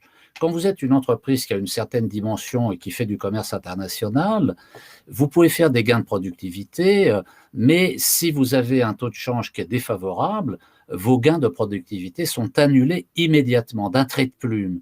Et donc, c'est un risque tout à fait considérable. Quand vous avez une monnaie unique, un des objectifs, normalement, c'est d'éliminer le risque de change, puisque c'est la même monnaie. Donc, on peut travailler à égalité, en quelque sorte. Mais ce n'est pas ce qui s'est passé. Parce que pour qu'une monnaie unique fonctionne, il y a des économistes dans les années 60 qui avaient travaillé là-dessus, autour d'un économiste qui s'appelle Monsieur Mundell, un Canadien, qui avait, avec un groupe, expliqué qu'il avait développé la notion de zone monétaire optimale. La zone monétaire optimale. Qu'est-ce que c'est qu'une zone monétaire optimale? C'est une zone dans laquelle les pays qui abandonnent leur monnaie nationale pour se donner une monnaie commune vont trouver plus d'intérêt à cette monnaie unique que par rapport à la situation précédente. Pour que ça marche, il y a des critères. Le premier critère, il faut que les pays aient à peu près le même niveau de développement. Mais ça n'a jamais. Alors, d'ailleurs, c'est pas ça le premier. Le premier objectif, c'est un accord politique. C'est-à-dire qu'il faut que les pays qui décident de fusionner leur monnaie pour adopter une monnaie unique, se mettent d'accord sur les objectifs de politique macroéconomique, la politique de croissance, de commerce international, la politique fiscale, etc., etc. Et il n'y a jamais eu d'accord politique. On peut chercher dans les archives, non, il n'y a pas eu d'accord politique. Il n'a pas été possible, cet accord politique. Mais, deuxième critère, il faut des niveaux de développement à peu près identiques. Ça n'a jamais été le cas. Entre l'Allemagne et la Grèce, l'écart était absolument considérable. Et puis, il faut un budget central, parce que s'il n'y a pas de budget central, on ne peut pas réallouer les ressources en fonction des pays qui en ont besoin à un moment donné ou à un autre. Parce que le budget de l'Union européenne est de 1% du PIB européen, c'est-à-dire c'est rien du tout. Bon, vous voyez le genre de banalité en fait, mais tout à fait réel, qui assure le succès d'une zone monétaire. Eh bien, la zone euro n'était pas optimale au départ. Et si on avait respecté les critères d'une zone monétaire optimale, seuls 3 pays répondaient aux objectifs. C'est la France, c'est l'Allemagne et c'est les Pays-Bas. Et donc, en fait, seuls 3 pays pouvaient prétendre entrer dans l'euro. Mais imaginez que l'euro démarre à 3 pays, c'était la honte. C'était ridicule. Les ambitions qui avaient été présentées, que l'euro serait un concurrent du dollar, volaient en éclats. Et donc, ils ont bourré la zone euro avec tous les pays qui passaient par là, si on peut dire, pour essayer d'avoir une masse critique au départ. Mais ça n'était que repousser dans le futur des difficultés qui ne manqueraient pas d'arriver. Et on a vu les difficultés qui sont arrivées. Alors, qu'est-ce qu'ils ont dit à ce moment-là? Ils ont dit, eh bien, c'est très bien parce que ça va permettre aux pays, à certains pays, de rattraper les autres. Ils ont inventé la théorie du rattrapage. Mais est-ce que vous avez vu un pays rattraper? La Grèce, elle a rattrapé? Qui a rattrapé? Non, l'écart n'a fait que se creuser. Et la crise sanitaire n'a fait qu'aggraver encore les écarts vis-à-vis de l'Allemagne. Donc la question centrale, c'est l'Allemagne. C'est pour ça qu'il faut sortir de l'Union européenne le plus vite possible et revenir au franc, d'évaluer le franc de 20 à 30%, parce que c'est comme ça qu'on va dégonfler l'excédent commercial allemand. On est obligé d'avoir cette confrontation commerciale avec, excusez-moi, il y a un petit boustique, on est obligé de faire ça. Il faut regarder les choses en face. Il y a un problème allemand. Il y a une nouvelle question allemande. Et d'ailleurs, Jacques Sapir a coécrit avec Philippe Murer, qu'on a eu la chance d'accueillir, aussi un livre sur les scénarios de sortie de l'euro. Et au-delà des discours dominants qui nous disent que c'est impossible, eh bien, en tant que personnes compétentes en économie, ils ont montré que l'impossibilité était bien moindre que ce qu'on tente de nous faire croire. Je me permettrai aussi de rappeler, comme tu disais tout à l'heure, le déplacement des capitaux. On l'a vu après la crise de 2007-2008, beaucoup de capitaux de l'ensemble des pays du Sud et de l'Est qui se sont déplacés en Allemagne. Et avant de passer à la dernière partie autour de la mondialisation, une petite dernière question. J'aimerais juste te faire réagir sur une citation qui tourne beaucoup sur Internet. Une citation qui vient d'ailleurs d'un Français qui a été prix Nobel, enfin, c'est pas vraiment prix Nobel d'économie, je ne sais plus exactement le titre, c'était Maurice Allais, qui en 1999 disait dans la crise mondiale d'aujourd'hui, je te cite la citation, « Par essence, la création monétaire ex nihilo que pratiquent les banques est semblable, je n'hésite pas à le dire, pour que les gens comprennent bien ce qui est en jeu ici, à la fabrication de monnaie par des faux monnayeurs, si justement réprimée par la loi. Concrètement, elle aboutit au même résultat. La seule différence est que ceux qui en profitent sont différents. » Donc, c'est une citation qui tourne beaucoup et on n'a pas forcément l'expertise en termes de création monétaire. C'est assez compliqué, mais il y a beaucoup de documentaires qui tournent sur la toile. L'argent-dette, dette, argent, chômage, qui crée la monnaie. Que penses-tu de cette citation de notre cher prix Nobel français qui nous a malheureusement quittés? Oui. Alors, sur cette question particulière, c'est un peu compliqué. Il faudrait passer pas mal de temps pour expliquer un petit peu les mécanismes de la création monétaire. Euh, mais disons que euh, ça se discute. J'ai pas le temps comment dire, de développer de longues explications. Je dis simplement que ça se discute et qu'il faudrait prendre le temps d'expliquer comment ça fonctionne et quels sont les avantages et les inconvénients de cette théorie qui est reprise par un certain nombre de gens, mais qui présente, à mon avis, l'inconvénient disons, d'une certaine bureaucratie.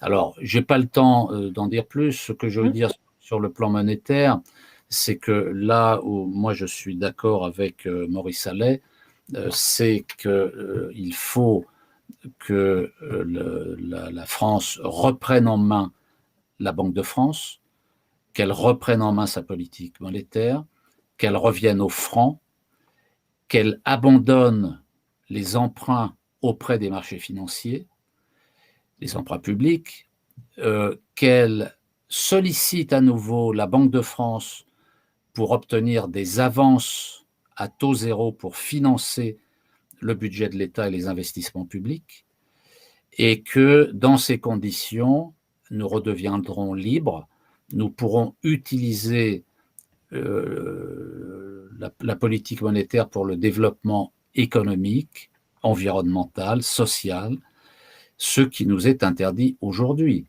volontairement, pour éviter que les politiques soient menées dans l'intérêt du peuple.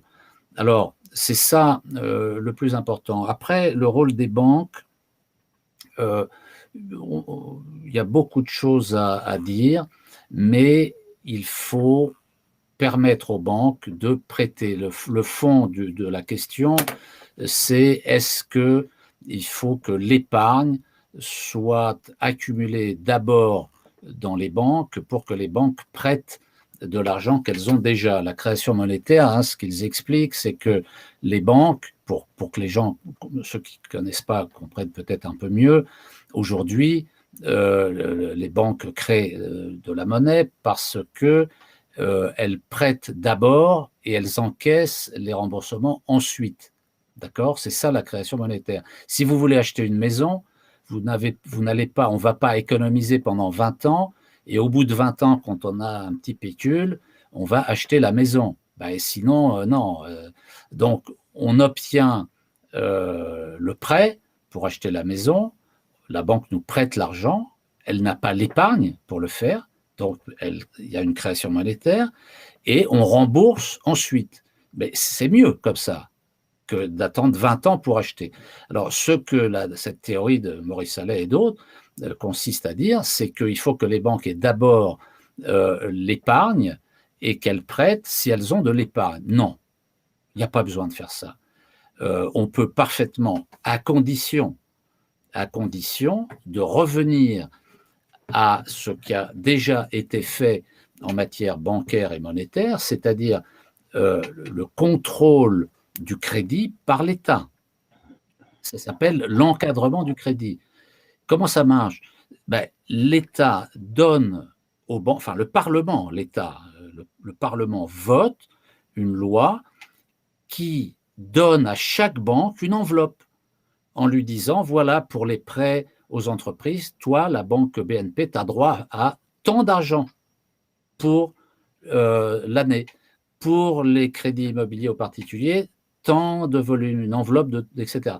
Tous les mois, c'était vérifié, tous les mois. Et c'est donc une création monétaire qui est autorisée par l'État. C'est ça le plus important. Ça enlève, il y a création monétaire, mais c'est quand même l'État qui décide par l'encadrement du crédit.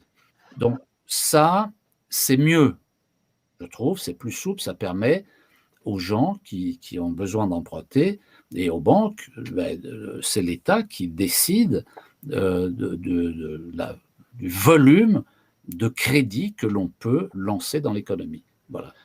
Donc, ce qui te paraît important, c'est d'abord la souveraineté monétaire au-delà de la Oui, politique monétaire ça précise qui a des commence par là. modalités discutables, avec la monnaie pleine, par exemple, qui avait été proposée en Voilà, Suisse, qui c'est a ça. elle aussi ses limites. Tout à fait, tout à fait. Voilà. Oui, Eh oui. bien, on va faire une dernière partie un peu plus rapide, hein, parce que malheureusement, on est déjà à 1h30 d'émission. Donc, je vais essayer d'aller vite pour cette dernière partie. Jacques, merci encore à toi d'être avec nous. Une dernière partie rapidement autour de la mondialisation malheureuse et qu'est-ce que pourrait être une économie heureuse aussi. Je rappelle rapidement aux internautes que tu as écrit La comédie des fonds de pension en 99. Tu nous en as parlé il y a une petite demi-heure. Et aussi pour une économie humaine, un ouvrage collectif en 2001. Et Vive les impôts, une direction d'ouvrage aussi en 2005. Voilà, ça fait de beaux ouvrages. Donc, tout d'abord, pour redéfinir un peu les raisons d'être de l'économie. On a vu aujourd'hui, hein, depuis plus de 30 ans, hausse du chômage, fermeture des usines, explosion de la pauvreté, précarisation des travailleurs, baisse du niveau de vie historique dans historique, hein, avec la révolte des Gilets jaunes, qui est un symptôme aussi de cet appauvrissement de la population en France, un mouvement qui avait été soutenu par près de 90% des Français au début. Donc, c'est le signe que le peuple n'accepte plus. Enrichir toujours les riches et appauvrir toujours les pauvres est-il l'unique sens d'une économie? Quelles sont, selon toi, les raisons d'être de l'économie? Parce qu'aujourd'hui, on a une vision assez obscure et assez triste de l'économie en tant que citoyen. Ben, moi, je suis plutôt d'accord avec un grand économiste, Karl Polanyi, qui explique qu'avec le développement du capitalisme moderne, l'économie s'est émancipée de la société. Alors, c'est peut-être un peu compliqué à expliquer, mais en fait, pas du tout. Parce que quand on regarde dans l'histoire, qu'est-ce que l'économie? Ben, l'économie, c'est la production des subsistances, tout simplement. C'est ça l'économie. Les gens de tout temps se sont organisés pour faire face à leurs besoins les plus basiques, s'alimenter, se chauffer, se déplacer, élever les enfants, s'organiser, avoir une vie collective, mettre en place des règles à l'intérieur de la société. Et l'économie était une activité qui était intégrée. Ça n'était pas une activité séparée de la vie sociale. C'était une activité comme une autre, comme les jeux, comme tout. Bon. Et ce qui s'est passé avec le capitalisme, c'est que l'économie s'est dissociée de la société, devenue une activité à part, et même aujourd'hui devenue l'activité principale, l'activité autour de laquelle toute la société s'est organisée. C'est devenu une sorte de religion. Et donc, la question, c'est de réencastrer l'économie dans la démocratie. C'est ça la question de fond. Pour que l'activité de subsistance, la production de la subsistance reste à ce niveau-là, pas plus, parce qu'aujourd'hui, les entreprises, les chefs d'entreprise, on les magnifie. Non, il faut remettre tout ça à la base. C'est pas ça le plus important dans la société. Le plus important, c'est la vie sociale, la vie collective, les interactions que nous avons les uns avec les autres, la culture, les relations de peuple à peuple. C'est ça qui est le plus important. C'est pas l'économie. L'économie, c'est un moyen de subsistance qui nous apporte, qui peut nous apporter des bienfaits. Mais aujourd'hui, l'économie détruit la nature, détruit la société, détruit des individus. Il faut donc qu'il y ait un puissant mouvement de balancier, qui réencastre l'économie dans la société, qui la remette en bas. Voilà, qu'on arrête de magnifier les entreprises, qu'on réduise la taille des entreprises. Il faut casser tous les grands groupes, loi antitrust partout, réduire la taille, réduire la surface internationale des entreprises, aller vers la disparition des firmes multinationales, sauf quand il s'agit d'activités d'intérêt général, mais quand il s'agit de produire des biens marchands, etc., il n'y a pas besoin. Ça pollue, les transports, tout ça, il faut arrêter. C'est une révolution totale. Et ça, ça passe là encore par une nouvelle constitution. La nouvelle constitution à bâtir doit intégrer la mise au pas de l'économie. L'économie doit être mise au pas. Voilà, c'est une grande question pour les décennies à venir. Comment nous allons remettre au pas l'économie? Comment nous allons réduire la taille des entreprises? Comment nous allons imposer des normes sociales, environnementales extrêmement sévères aux entreprises? Comment nous allons rabattre leur caquet aux PDG, aux directeurs généraux, etc., les remettre un petit peu en bas parce qu'ils pètent un peu trop haut. Bon, bref, je vais arrêter de le dire, je vais m'arrêter là. Mais on voit donc tout ce qu'il y a à faire de ce côté-là. Et d'ailleurs, ce que tu nous décris est donc profondément à l'inverse de ce que nous vivons actuellement. Aujourd'hui, c'est des politiques ultralibérales, hein. La liberté économique doit être placée au-dessus de tout. Depuis le colloque Lippmann, en passant par l'école de Chicago, des applications concrètes au Chili ou encore avec Reagan et Thatcher. Tu nous parlais tout à l'heure de l'AEC. L'ultralibéralisme et donc aujourd'hui le libéralisme économique est sans frein et sans contrainte. Donc tu nous rappelles l'importance de venir le limiter, le cadrer pour qu'il arrête de prendre le dessus et qu'il arrête donc de s'émanciper de la société comme tu nous le rappelais juste à l'instant. Est-ce que tu peux quand même rappeler rapidement pour les internautes cette philosophie ultralibérale parce que c'est important qu'on ait des grilles de lecture pour nous permettre de comprendre cet état qui est stratège, qui est assiégé aujourd'hui, hein. On a détruit concrètement en 30 ans, 40 ans, toutes les grandes industries nationales. On s'attaque maintenant aux services publics depuis plus de 20 ans, avec France Télécom à l'époque, avec Air France, avec aujourd'hui la SNCF, la Poste. Donc, est-ce que tu peux nous rappeler un peu ces fondamentaux de cet ultralibéralisme qui a réussi à s'imposer malheureusement sur les 5 continents et qui fait des ravages pour les peuples? C'est une série de croyances, hein. Ce n'est pas une science, c'est même pas une théorie, ce sont des croyances qui reposent d'abord sur celle qui fait du marché l'élément fondamental de la société. Alors, c'est présenté sous l'aspect de la liberté d'entreprendre. Il n'y a pas de problème, la liberté d'entreprendre, c'est très bien, il faut qu'il y ait la liberté d'entreprendre. Mais là, on ne parle pas de la même chose, parce que quand eux parlent de marché, ils parlent du marché pour les très grandes entreprises.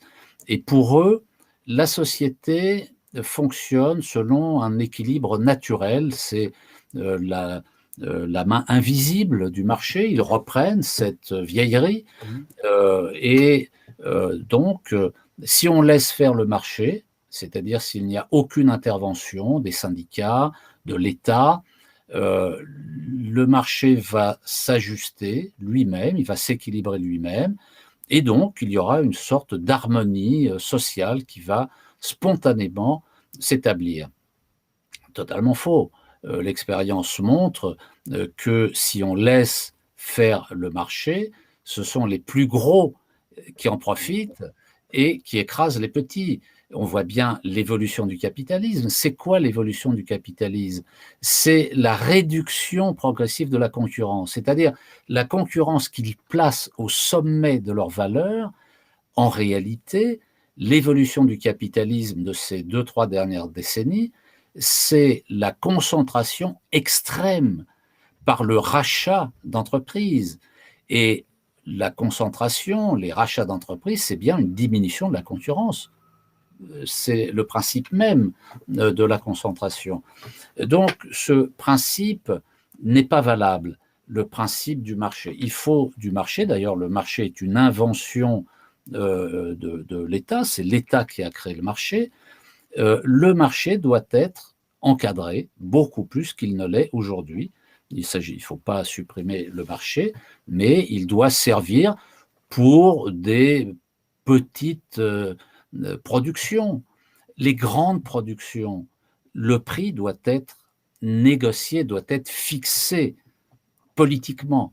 Le prix n'est pas une notion économique, ça doit devenir une notion politique. On fixe un prix en fonction d'un intérêt particulier que l'on porte à l'objet. Et quand il s'agit de grandes productions de masse, eh bien, il faut qu'il y ait un prix qui soit fixé politiquement. Je vais prendre un exemple.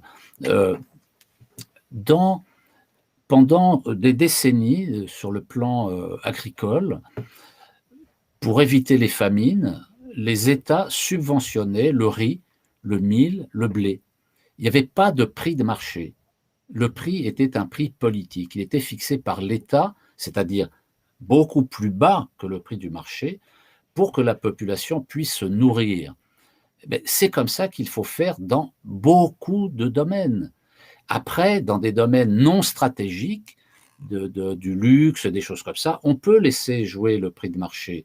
Mais sinon, il faut fixer des prix qui permettent à la population d'acquérir les biens et les services. Toute la population. Et qu'il n'y ait pas de privation pour les gens. Par exemple, dans le domaine alimentaire, là, il y a un gros problème. Il faudrait que l'État nationalise ou socialise les centrales d'achat, par exemple, qui fixent les prix, qui exploitent, qui étranglent les agriculteurs, notamment les petits et moyens agriculteurs. On voit les suicides, je crois 600 suicides dans l'agriculture. Enfin, c'est aberrant. Donc, sur les principes néolibéraux, ils ont fait leur preuve, c'est négatif sur toute la ligne, donc je parlais du marché, de la concurrence, et puis l'État, ils ne veulent pas entendre parler de l'État, sauf que là, on s'aperçoit que c'est bien parce qu'il y a l'État que les entreprises ont été sauvées.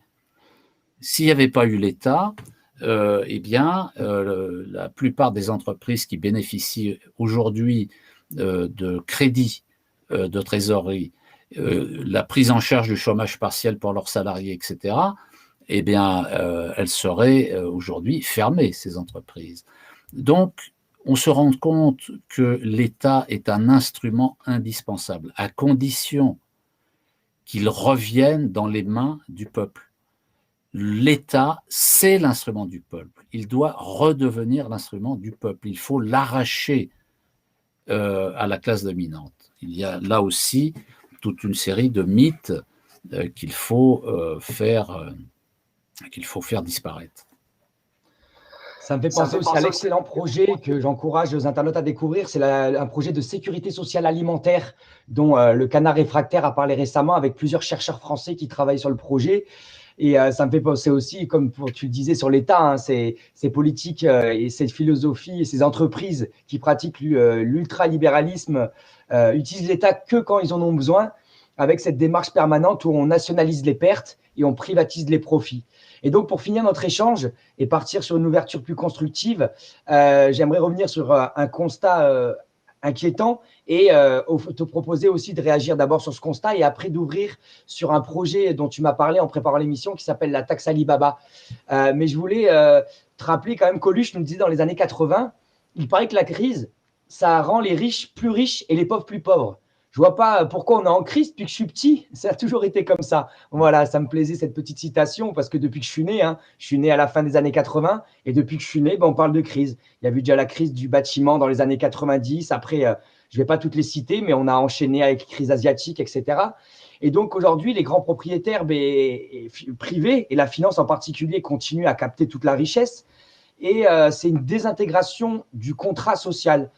Philippe Béchat, qui intervenait récemment sur Russia Today, rappelait que sur les 10 000 milliards, selon les chiffres qu'il cite dans cet entretien, sur les 10 000 milliards qui avaient été créés par les banques centrales et par les États au cours de l'année 2020, eh bien, il y aurait selon lui 80% qui se seraient retrouvés sur les comptes bancaires des 0,01% les plus riches.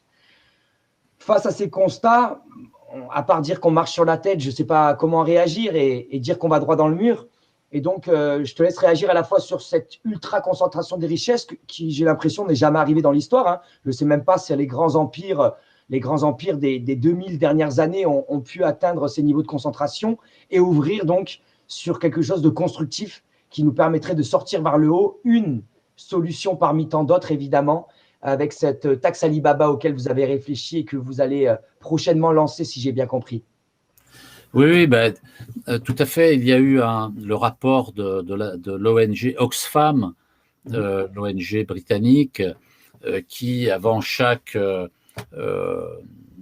sommet de Davos, publie un rapport sur les inégalités. Et là, c'est toujours très intéressant. Et là, cette année, il montre, chiffres à l'appui, que les 1000 milliardaires, il y a 3000, je crois, 3000 milliardaires dans le monde, leur richesse a explosé pendant la crise, en un an. Et tu parlais de la taxe Alibaba. En effet, nous lançons une pétition pour soutenir la taxe Alibaba. Alibaba, vous savez, c'est le conte des 1001 nuits, Alibaba les 40 voleurs. Et pourquoi Alibaba? Eh bien, tout simplement parce que le magazine Forbes, qui fait le classement des milliardaires, a identifié 40 milliardaires français. Et donc, nous avons intitulé cette taxe la taxe Alibaba. Alors, pourquoi? Eh bien, pourquoi faire cette taxe? Pour payer un salaire étudiant au niveau moyen du SMIC et le SMIC pour les 18, le RSA pour les 18-25 ans. Parce que il faut savoir quand même qu'il y a des filets de sécurité pour toutes les catégories de la population, sauf pour les 18-25 ans. C'est inacceptable. Et donc, là, on a fait les calculs, ça coûte 36 milliards d'euros par an. C'est quand même à côté des sommes qui sont dépensées aujourd'hui pour les entreprises, c'est rien du tout. Et on propose de plafonner, de faire décroître le patrimoine des milliardaires français et de le plafonner à 1 milliard dans une première étape. Il faut savoir que le plus riche de tous, c'est Bernard Arnault, c'est 80 milliards d'euros de patrimoine. Et donc, on propose de leur ponctionner 0,5% par tranche de 1 milliard. C'est un impôt progressif et cet argent sert à payer le salaire étudiant et le RSA pour les jeunes de 18-25 ans. Donc voilà, on lance la pétition. Vous pouvez voir la pétition sur le site La Dynamique Populaire Constituante. Il y a les explications, il y a un dossier qui explique tout ça dans le détail avec, disons, parce qu'on nous dit oui, mais bon, de toute façon, ils sont délocalisés, les milliardaires, il y a les paradis fiscaux, etc. Alors, c'est vrai, mais il y a les moyens de réagir. Et ça s'appelle l'impôt de nationalité ou l'impôt universel. Il y a seulement 2 pays dans le monde qui ont cet impôt, c'est les États-Unis et la Suisse. C'est-à-dire le fait d'être américain, où que l'on habite, aux États-Unis ou à l'extérieur, fait qu'on doit payer des impôts aux États-Unis. Et donc, sauf, bon, je ne rentre pas dans le détail. Et donc, les banques chez lesquelles les Américains ont des comptes à l'étranger, ben, l'État américain oblige les banques dans le monde entier à vérifier tout ça, à suivre les choses. Bon, ce qui fait que ceux qui ont des comptes à l'étranger, on peut les suivre, on peut les traquer. Et il s'agit là d'avoir une volonté politique de mettre en place cet impôt qui permettra de faire payer, y compris ceux qui ont la capacité aujourd'hui de faire de l'évasion fiscale. On va les rattraper et on va les faire payer. C'est magnifique, c'est vraiment une super idée. D'ailleurs, le peuple français est plutôt ouvert à ce type d'initiative.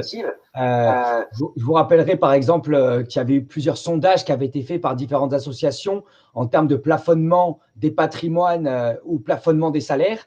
Et le peuple français, dans son essence, dans ses racines, dans son histoire, qui a construit des caisses de mutualisation, de socialisation, pour pouvoir permettre à chacun de donner en fonction de ce qu'il peut et de recevoir en fonction de ses besoins, fait partie de l'ADN et de l'histoire du peuple français. Et donc, je pense que c'est une initiative qui ont toute leur place.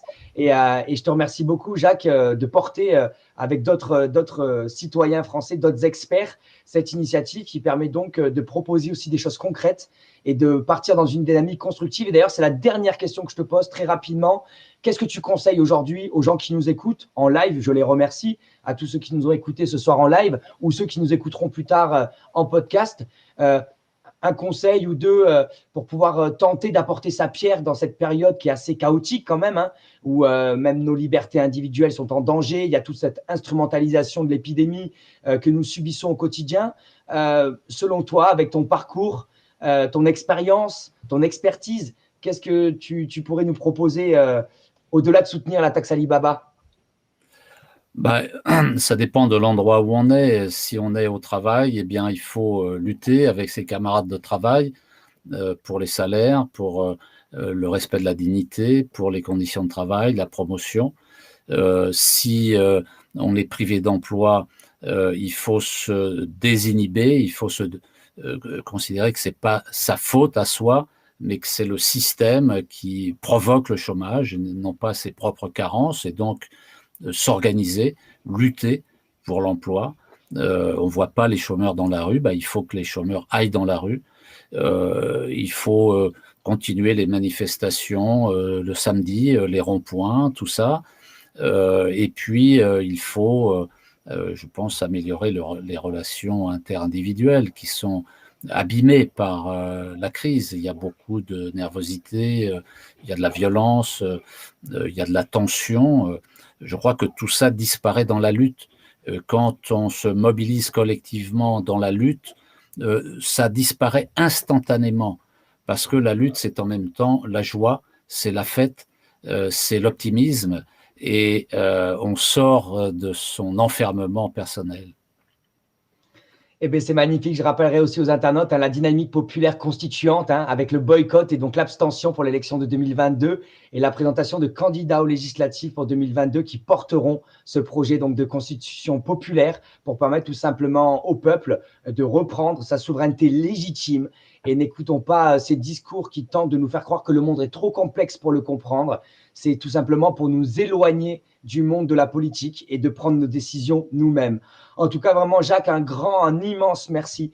Parce qu'aujourd'hui, des penseurs, des intellectuels comme toi qui nous partagent leurs compétences sont aussi une nécessité dans cette démarche d'éducation populaire pour permettre à nous, simples travailleurs, simples citoyens, simples chômeurs, qui sommes des êtres humains à part entière, qui méritons la dignité, et bien de pouvoir monter en compétences et ne pas tomber dans les travers que nous proposent ces mensonges médiatiques, ces mensonges politiques qui tentent de nous faire désespérer et de nous résigner. Mais non, si vous êtes là ce soir, que vous nous avez écouté ou que vous nous écoutez en podcast, c'est que vous aussi, vous avez envie que les choses bougent. Et comme le disait très justement Jacques, l'action citoyenne, l'action à l'échelle de la société civile, associative, syndicale, politique, médiatique, c'est aussi beaucoup de joie, beaucoup de rencontres, beaucoup de bonheur. Et j'ai passé vraiment un moment très agréable avec toi, Jacques, et je te remercie du fond du cœur.